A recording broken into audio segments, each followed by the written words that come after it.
Hello, everyone. Welcome to Hacked in the Dark. Today, we're going to go ahead and begin session 1 of Blades in the Dark campaign. I am Nychelle, or Mistletoe Kiss, as your GM and host tonight, and I am joined by our lovely table, and we'll go around and introduce each other real quick. Eskur. Hey, I'm Eskur, he, him, and I'm playing Maureen Rodan, a Deadwalker, an arcane martial artist and occultist. My name is Mark. I'm going to be playing, a Whisper, which is not common for me. Her name is Daisy, and she's a spooky weirdo. And I'm Danielle. I use she or they pronouns, and today I'm going to be playing Professor Eorath Dawes, who is Savant.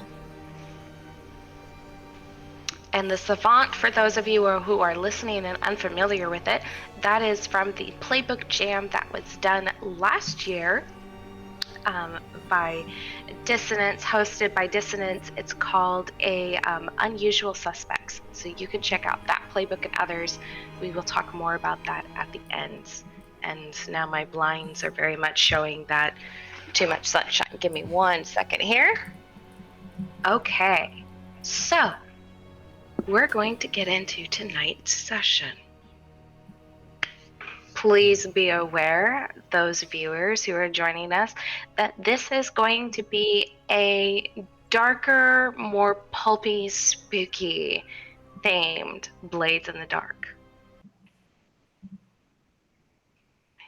Yeah, this is like our Halloween show, right? This is Exactly. we're setting this up for a big finale at the end of the month, I think. So, we come in to Duskfall. It's dusk. There's barely any light from the shattered sun. Electroplasmic lamps begin to flicker on. Some of them don't fully turn on, but they're all flickering to life, ready to announce each hour as you come into the evening. We come in on a street, kind of being framed in by fog, onto a burned out building, a curio shop that seems to have had a mishap. The charred sign, half broken and hanging from one hinge chain, creaks outside the door. Words long gone. And inside we go. Burned out doll sits in a broken window, or where used to one window be. Couple of taxidermied specimens hauntingly stand there, their metal and alloyed forms with melted pieces half off of them, almost coming out of a horror. And further on, as you continue back into the building, you see a door, charred around the edges.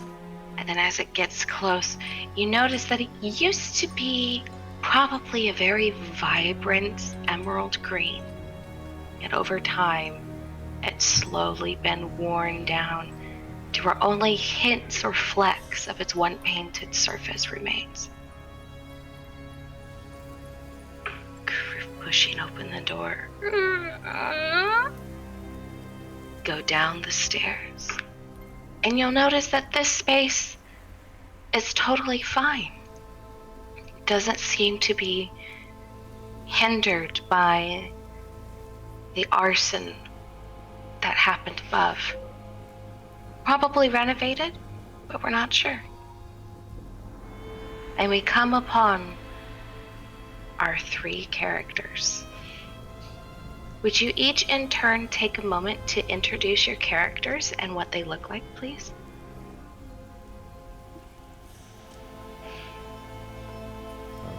Okay. Sure. I'll start. Since I'm playing Daisy, just imagine a demure woman, and she has like stately, tight little curls that are all bundled up on her head, and she's got a long scarf wrapped around her neck. It's like threadbare. And I guess she has like a dark gown on, kind of a thin, lightweight gown.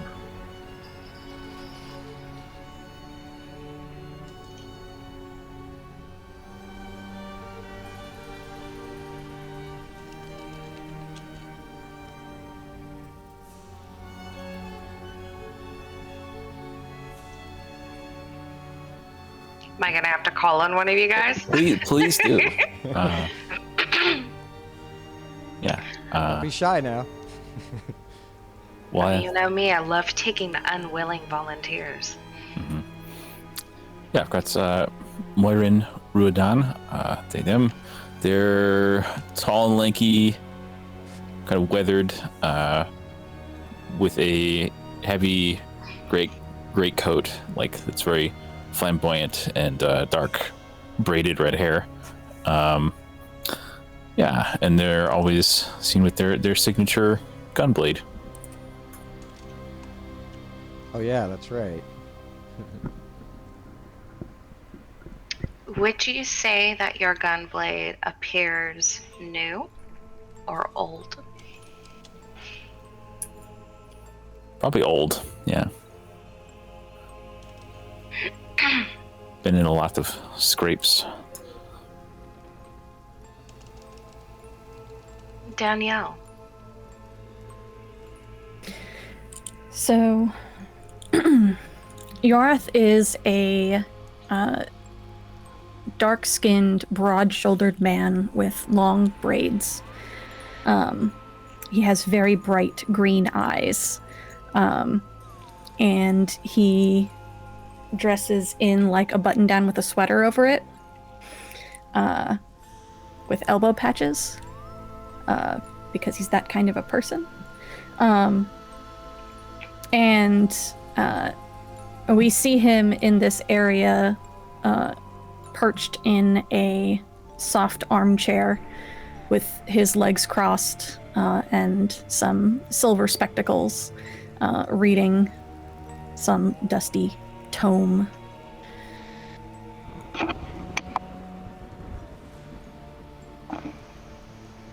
Excellent. You all go about your usual habits for the evening. Have dinner, maybe play a round of cards, and then you head off to your respective sleeping spaces and rest for the evening. Light, drizzling rain begins to pitter-patter down, though beneath ground you can't quite hear it through all the stonework, as you were close to the catacombs. But you can still hear rushing water as the sewers begin to fill from the night's rain. You all wake up, but you find yourselves not in your sleeping quarters.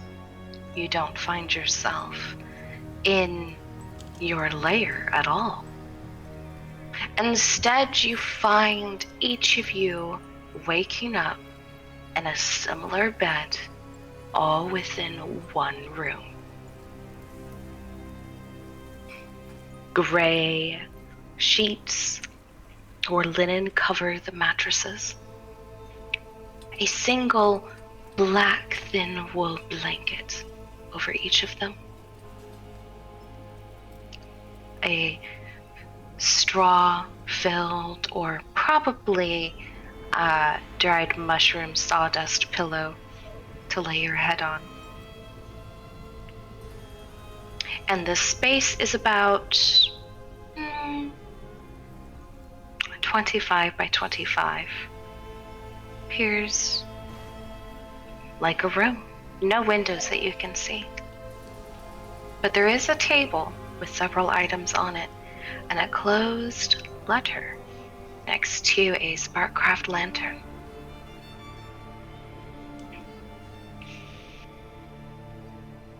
Daisy's gonna sit up and then look down at the pillow and then take a deep breath, like a deep inhale of the mushroom smells and be like, I never get tired of that. And then looks around and is like, what the blazes?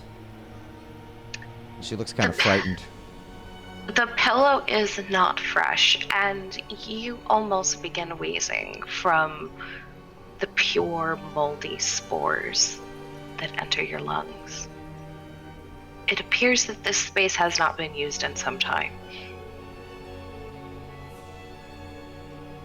Yeah, I look scared, and I'm like looking furtively to the others.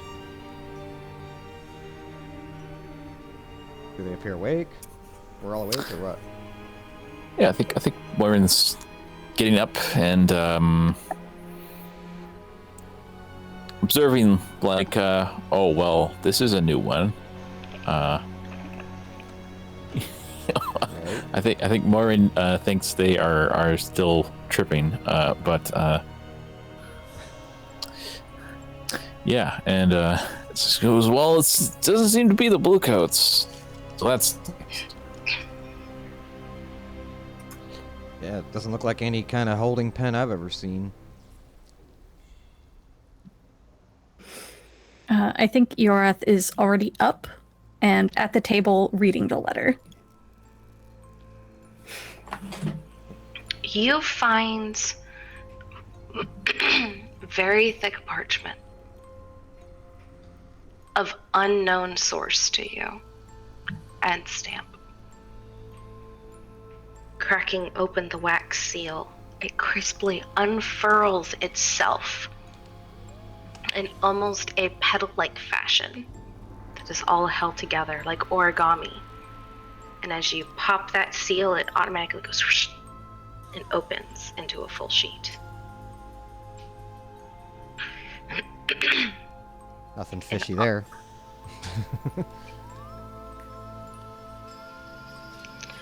My dearest compatriots, welcome.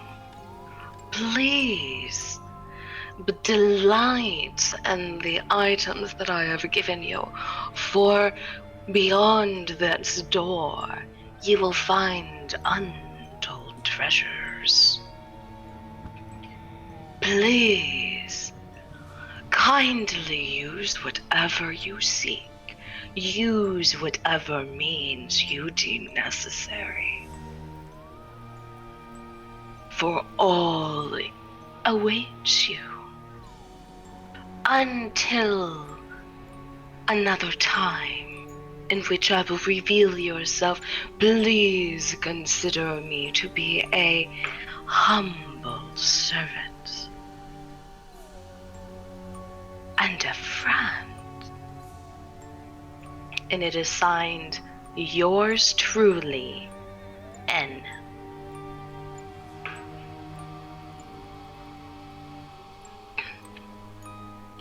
I'm like, hey, what's what you got there? Eoreth kind of waves it in the air, like almost dismissively as he starts to look through the stuff on the table, and says, some kind of challenge, promising riches, I guess. I don't know, read it for yourself. As you look over for a door that was mentioned in the letter, you will see that there used to be some sort of banner or tapestry on the wall that is slightly pulled over to the side by a cord, and there appears to be a door or something behind it, and there appears to be like a plaque that says Untold treasures in a very exaggerated font on a metal plaque. I mean, I think when you Yeah. dismissively wave the letter around, I'm like, wait, let me see that, and then I start looking at it too while you go off and probably do something else. I'm like, what? Like, oh, this doesn't bode well. And Daisy just kind of, she's like, don't touch the door either. Could be bad. You know, she starts to like get freaked out a little bit. As Moirin is trying to open the door, as you stand, it's like, no, one of my marks must have caught up with me, I guess, you know. As you try the door handle, it moves beneath your hand.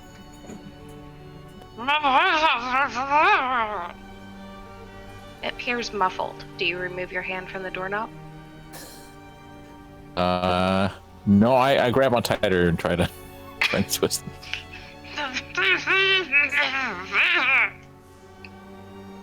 Do we hear that, or? Probably not. Oh. I believe that Coil is the only one who would hear it. Yeah. No, well, if it's not opening, then I'll let go and inspect the lock and the handle and all that. You see a little poof of like dust.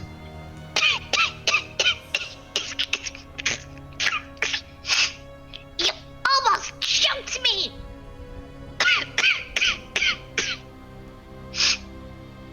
There's like a little like dust sprite or something. It's hovering there above the door. And who would you be? Wheezy at the moment.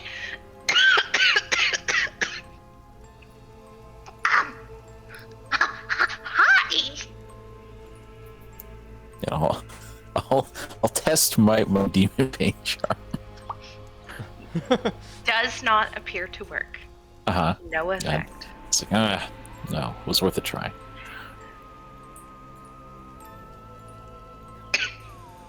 Name's Dusty. 'Cause I'm Dusty. Get it? Yeah. Get it? Cool. You shouldn't grab a hold of door handle so tightly. About to cough up a hairball or something. Got hair? No, now that I think about it. Anyway, that's unimportant. Maureen, you can't just ask people if they have hair. I'm Dusty. Now, who are you talking to anyway, Coil? Then Corwell is yes, Daisy probably did not also take the thought essence, so, it's my new friend, Dusty. Hello. That's fantastic that you're making friends. But what are you talking about? And I come closer and I'm like holding out the Demon Bane charm, like, what are you about? What's out there? You never seen a sprite in a door handle before? No. And I'm putting back the charm, like, what? And I'm looking closely. I'm like, Sprite, how big is this thing? About yay big. Pretty small. Oh. Just kind of hovers. And what does it look like? Little Whatever a Sprite looks like, I loaf guess. of dust. Yeah. Imagining the suit sprites from which Ghibli movie, I don't remember. Oh, Spirited Away. Yeah. Very similar, yes. Yeah. Hello, I'm Dusty.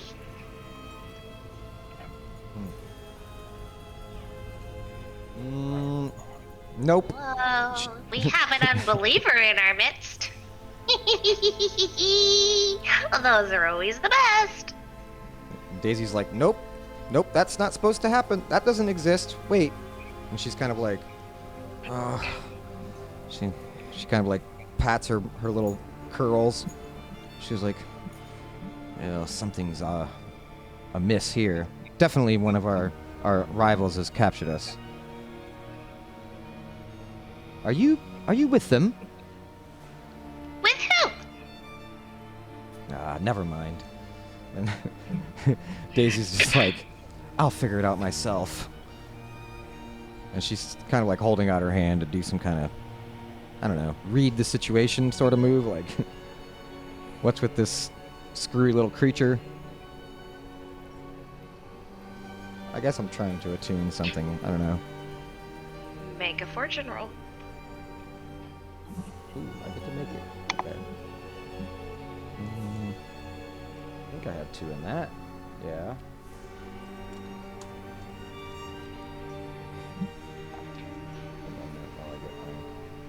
Forget how to use things. There we go. Fortune.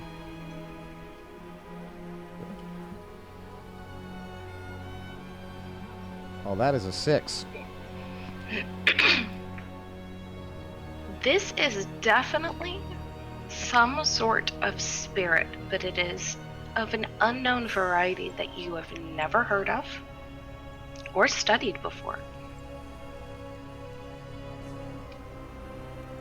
I'll explain that. I'll be like, I've never seen anything like that.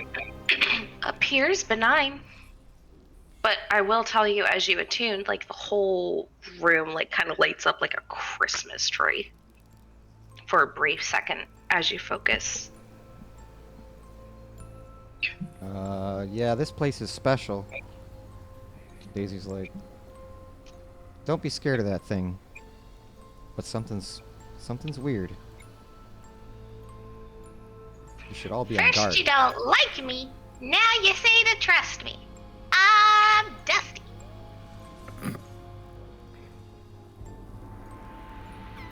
Daisy definitely smirks at that. It just kind of stays by the door. Is it like hovering above the doorknob? Or Kind of, sort of, yes. Yorath walks over and puts on his spectacles and crouches down so he's at like eye level. And he says, pleasure to meet you, Dusty. My name is Yorath. Hello. Can you tell us what's going on here? Nope. Okay. Are we supposed to go through this door? Not until after you read the letter and get the items. I was told very specifically about those. Okay. We've read the letter. Let's go back and look at the items then. Okay. I'm Dusty.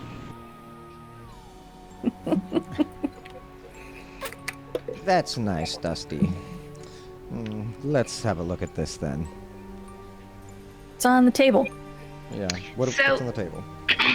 You find 4 things. And I'm going to describe each of them to each of your characters. Daisy.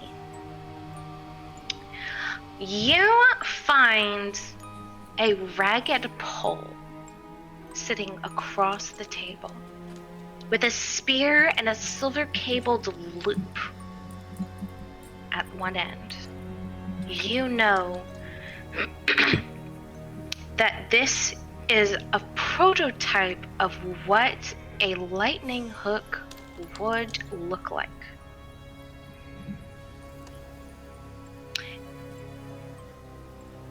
This is called Phalem's Prod.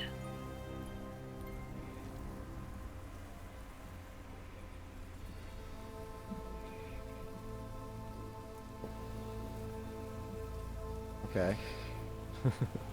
And if you pick it up, you realize it may not work necessarily like a modern day lightning rod, but you know it will interact with the ghost field. Coil. You find 2 items. You see the first item. You find a Clockwork Gauntlet with a gem in an elegant setting on the back of the gauntlet, of which sits a massive diamond.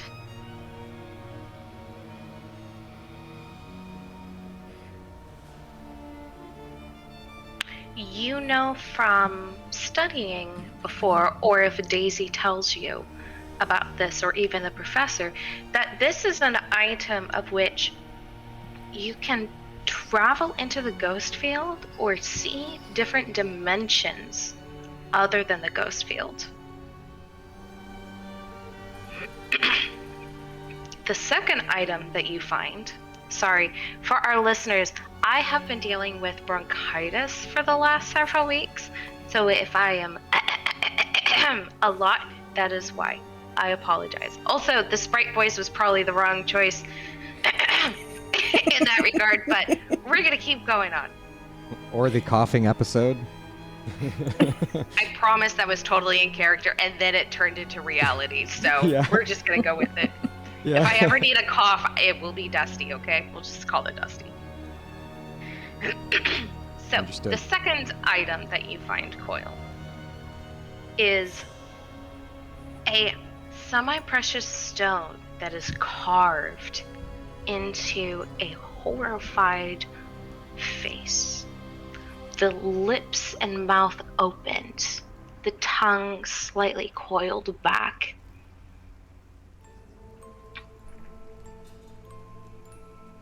Daisy will tell you that she recognizes this item as it was created by the Whisper, a Chola. And there is legend that says she suffocated people with hot wax and bound their fresh ghost spirits within wax seals on scrolls within the soul trap. When a seal is broken, the insane ghost attacks the opener and anyone nearby. And as you open up where this carved stone is, this face, you look underneath of it, and it kind of comes into like a tube, like a cylindrical metal alloy tube. And as you pull it out of its case, you see a hexagonal cylinder that goes all the way down, and each side is sitting a bunch of different wax seals with grotesque faces and a similar fashion of death, each representing a soul that was suffocated. Might leave the part out about the souls that were suffocated. But I am mostly just giving out, but you can tell Coil any of this that you wish. yeah, if Coil wants to know, we're like, Yeah. we're like, those are dark items, especially that one. And then I could tell you a story about it if you wish. Just tell me what happens if it breaks. Oh, don't do that. Daisy looks like genuinely scared and a little bit amused. But then she kind of like, I could care for that if you wish. She reaches out. Her like wiggly I'll think little about it. hands are like hovering around like Rabby, you know?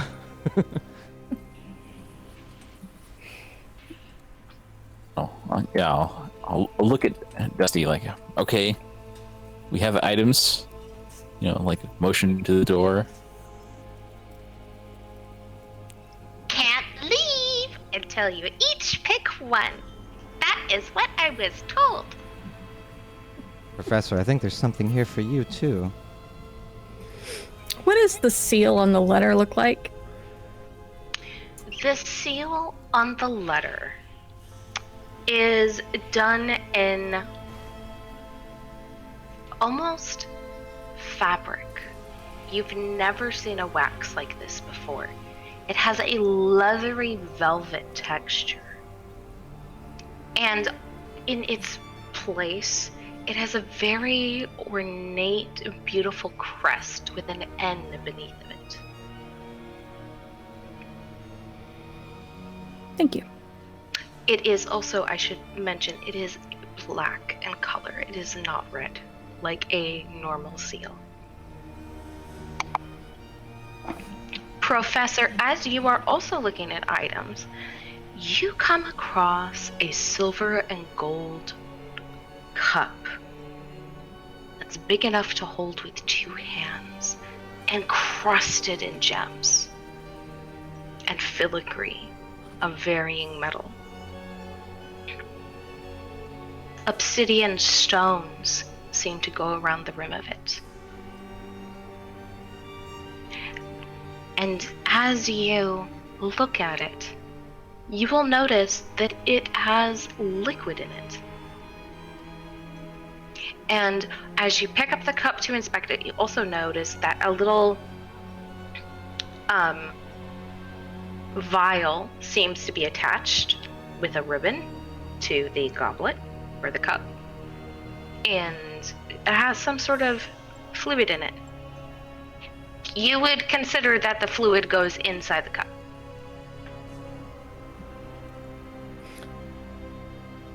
So, is there already liquid in the cup? Correct, but it's a different type of liquid.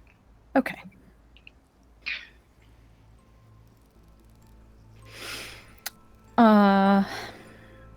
Can I try to figure out what the liquid is? In the cup or the vial? In the cup for now. Appears to be water.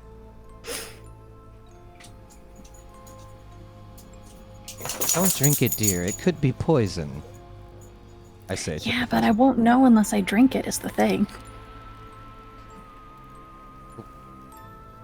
You have to. Take a closer look at the ribbon, and the ribbon says, "Pour me in to truly see."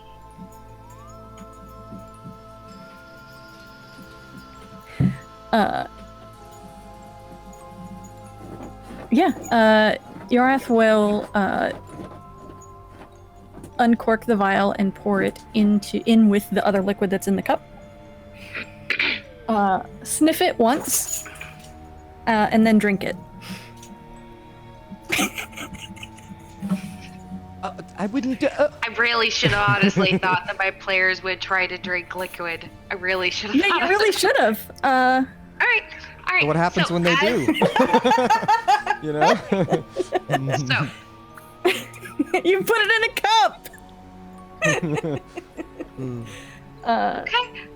As I So an old man with a sword says, "You chose poorly," and I turn really old and crumble into dust. No. That's not how this works. Making a tune roll. Or study. You pour it into the cup. Give me a second, because I have to prep some things for this.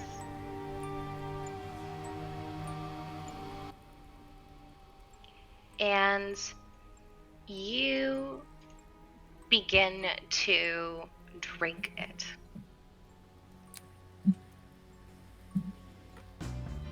Ew.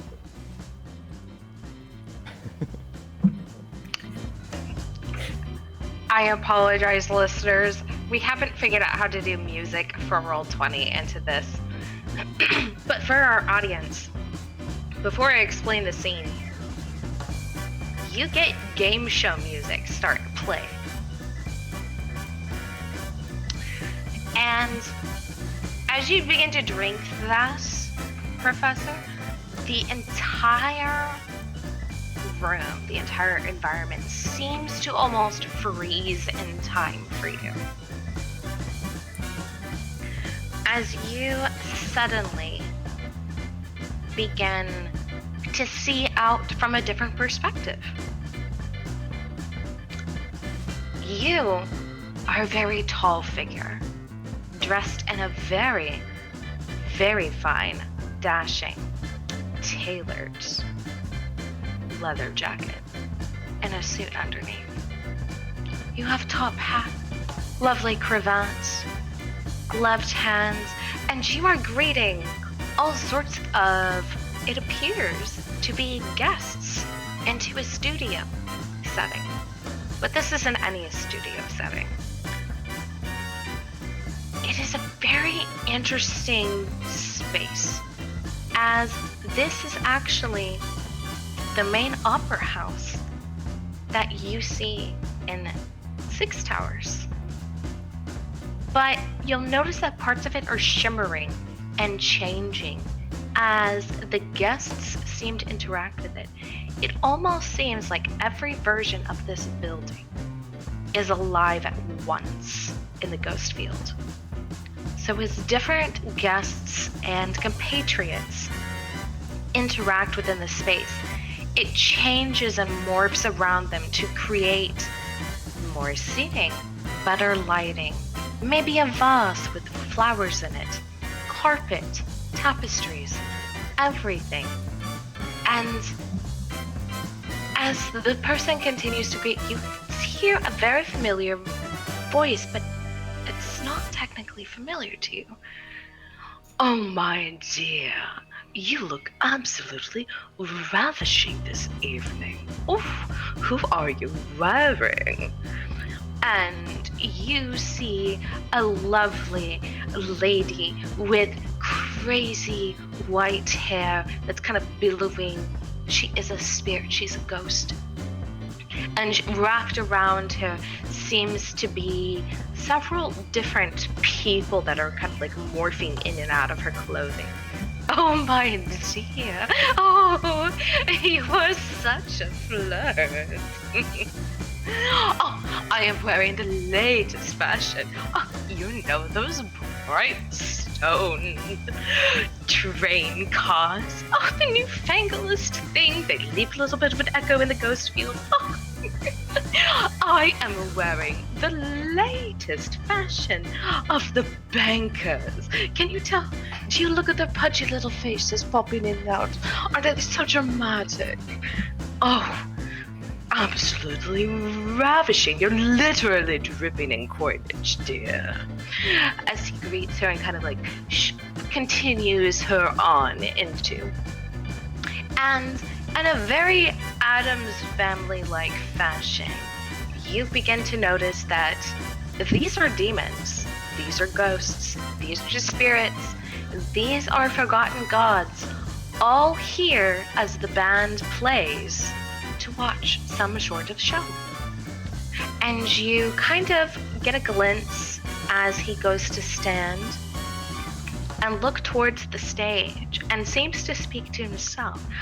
Ah, yes, we're joined by one of our lovely, lovely participants. So glad you can make it, darling. And don't worry, you'll be well compensated. Oh, look! And he kind of like gestures to himself up onto the stage, and you see a ghost echo version of yourselves, almost as if you guys are acting out a play on a live stage. All three of you standing around a ghostly echo table with items, and instead of just seeing Dusty as a little wisp over by the door, he seems to be a lot bigger on this side of like more. This is only part of him, so to speak. He's many, many limbs and everything else, and he's just standing on the stage, and he's like, oh boy, oh boy, oh boy. And then boom, you're brought back into where you are. And you just hear that little voice in your head. Somebody had to go ahead and think outside the box. Oh, you're right. I never should have put fluid in there for them to go ahead and drink it. Oh, Okay, well, we're going to change things up. The show must go on, darling. So, for this part, you're going to go ahead and just act with your little friends. And with that, you're back in the moment.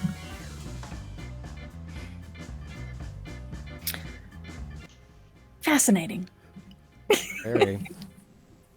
Uh, What do we I see? think Do we see anything weird happening with the professor? you see him space the fuck out for about 5 minutes. Yeah.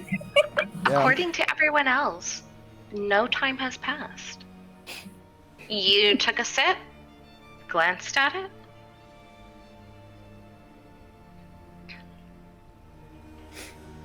Like, well, now that you're done testing the poison, we can be sure and certain that you won't die. Yeah, I don't think it's poisonous. But Daisy's watching your reaction carefully. So. Yep. If we don't see anything, Daisy might just be like, okay, that's weird, and be like, well, we picked up all the items. Now what? Do we proceed?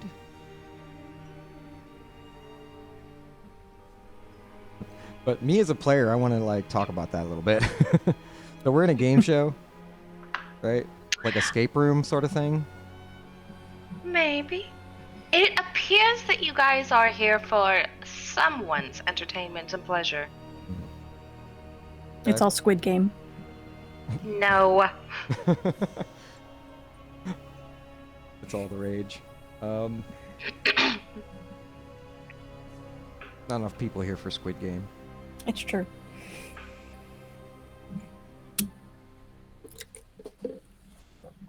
I'm instinctively holding that like lightning rod thing that you described. And I'm just clutching it, and I'm like, well, this as well.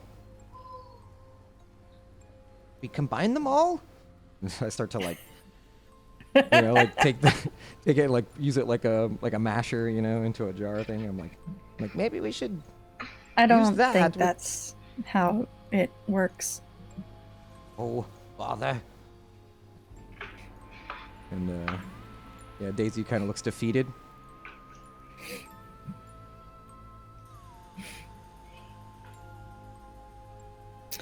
Well, any ideas, Professor?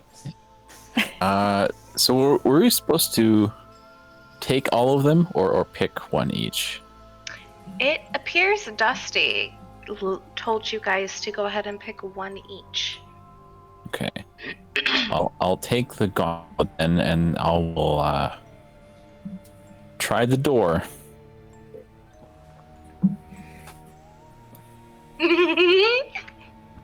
Which one did you pick?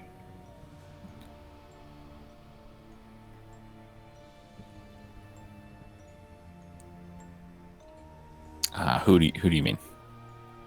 Oh, I thought we were friends. You squeezed me so hard. Oh my god. Yeah, and I hold up the gauntlet, and like put it back in the bag, like. Okay. And just for simplicity's sake, what I already know which item the professor picked because he drank it. And what item did Daisy pick? Yeah, I was clutching the lightning rod. The lightning rod? Okay. All right.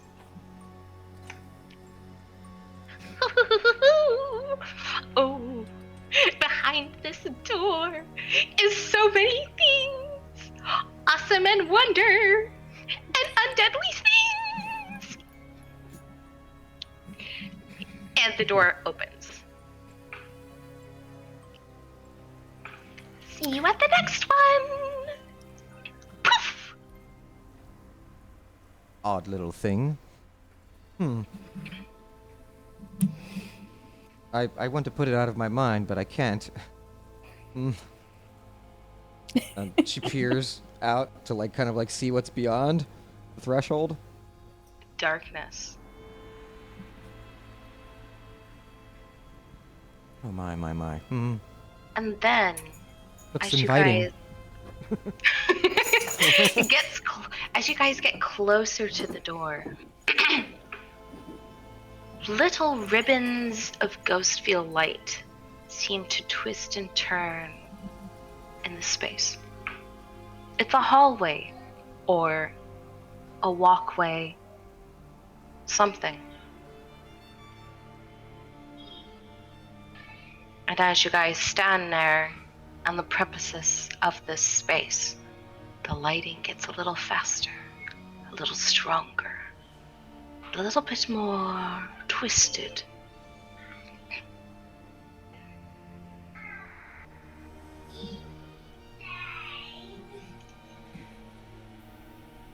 Yorath walks through the door. Yeah, I was gonna say Daisy's gonna walk through too. Like, that looks fun. I mean, it's probably terrifying, actually, but There was a lamp, right? There was. I'll use the lamp. All right. You guys walk through. I need to get this music into the stream so our audience can enjoy the delights. You guys walk for a few minutes in here. You're not exactly sure where this is.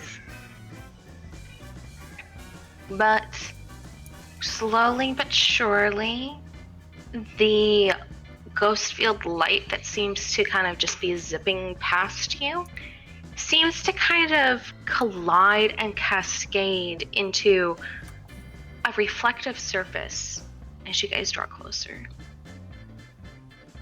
And as you guys draw nearer and nearer, it appears to be water or some sort of fluid. You guys step and it's beginning to be wet.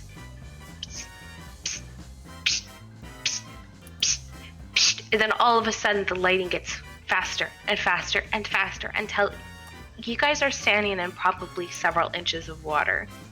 And you guys can see a large open space beyond that has some sort of lighting. And as you guys draw close up against this opening, the lighting suddenly stops behind you. Pure darkness. And you hear some sort of stone moving. You turn around and there is no hallway behind you all of a sudden. You guys are standing within 2 to 3 feet of a doorway, it seems, or an archway into another space. And you hear this noise come from beyond and see a dark shadow, but also casting its own light against the far wall. And that is where we're going to take our first break. you might have to describe that for me again. But that was that's interesting. But yeah, so we'll come back and how long do we need? 5? 10? About 5 minutes, yep. 10 will be good for me. All right. All right, we'll folks. see you guys back in 10.